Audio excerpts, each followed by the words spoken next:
Think about the last time you felt a pang of envy while looking at a success story. Perhaps you saw a young entrepreneur who inherited a tech empire, or a tireless researcher who spent decades in a lab before winning a Nobel Prize. Maybe you saw a regular citizen who, in a moment of crisis, became a national hero. We often make the mistake of comparing these stories as if they belong to the same book. We try to force our lives into a singular mold of success, and when we don't fit, we feel like failures. But the architecture of human destiny is far more diverse than we are led to believe. Over 400 years ago, William Shakespeare, the ultimate scholar of the human condition, penned a line in Twelfth that serves as the ultimate map for our potential. He wrote, "Some are born great, some achieve greatness, and some have greatness thrust upon them." This is not just a clever observation. It is a breakdown of the three distinct portals of influence. It suggests that greatness is not a restricted club with only one entrance, it is a palace with three separate doors. Today, we are going to walk through each one, not just to understand them, but to find which one is waiting for your hand on the latch. Door 1, some are born great, the portal of inheritance. Imagine a child born into a family of world-class architects. Before they can even speak, they are surrounded by blueprints, structural models, and the language of design. By the time they are 20, they don't just know architecture, they breathe it. This is the path of birthright. There are individuals who enter this world already wrapped in the mantle of privilege, wealth, or raw, undeniable talent. They are born into fortunate situations where the levers of power are already within their reach. In the modern world, this could be the legacy leader, the individual who takes over a family business that has existed for generations. But inheritance isn't always about money. It can be a biological inheritance, the athlete born with a perfect physical frame, or the musician born with absolute pitch. If you weren't born into this group, it is easy to feel that the game is rigged. However, look closer at the burden of the born great. When you inherit a crown, you do not inherit the strength of the neck that wore it before you. Many who are born into greatness spend their lives in a shadow, terrified that they are imposters who haven't earned their place.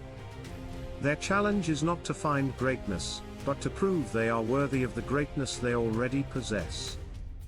If you have been gifted a head start in life, whether through education, family support, or a natural skill, recognize it not as a finish line, but as a foundation for a heroic spine. Door 2, some achieve greatness, the portal of merit. Now, shift your gaze to a different story. Think of the immigrant who arrives in a new country with nothing but a suitcase and a pioneering spirit. They work 2 jobs to put themselves through school. They face 1,000 no's before they hear 1 yes.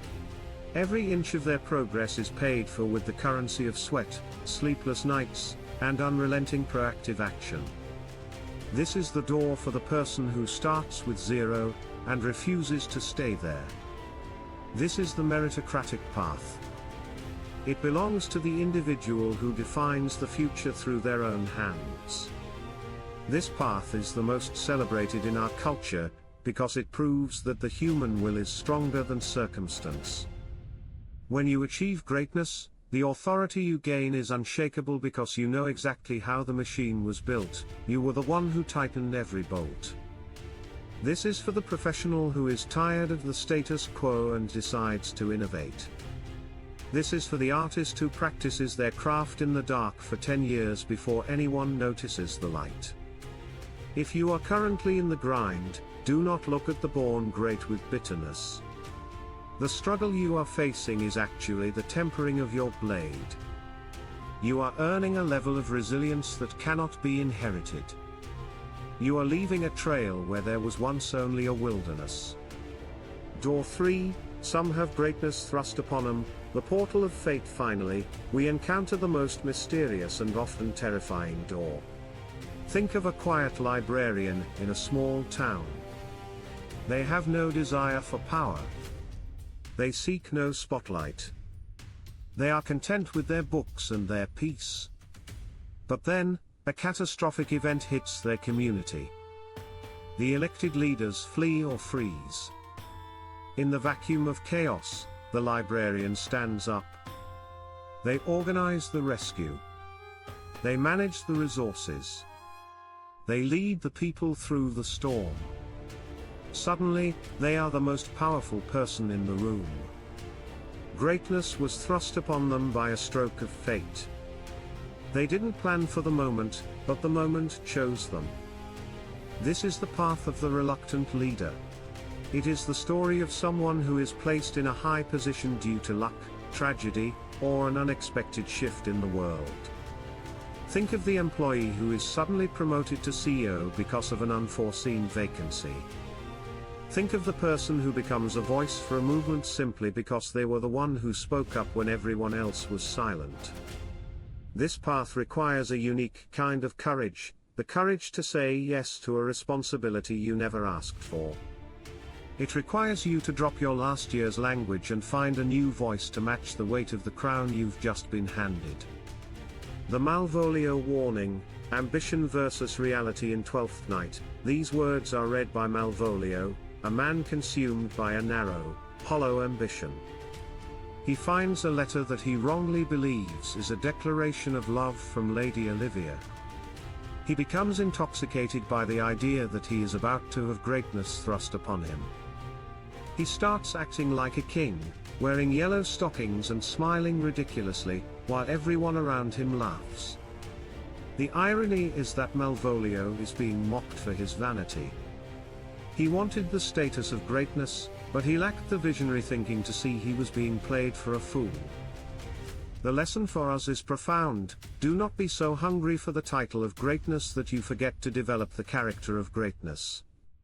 If you try to walk through a door that isn't yours, or if you try to fake your way into a position of influence, the world will eventually expose the vacuum inside you. True authority is not a costume you put on, it is a reality you inhabit. So, which door is yours? Shakespeare's ultimate encouragement in this scene is, be not afraid of greatness. This is a call to recognize that the moment of distinction can arrive at any time and in any form.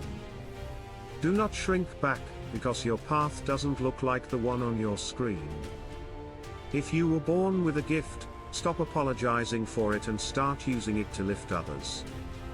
If you are working for your dream, stop complaining about the climb and start enjoying the view.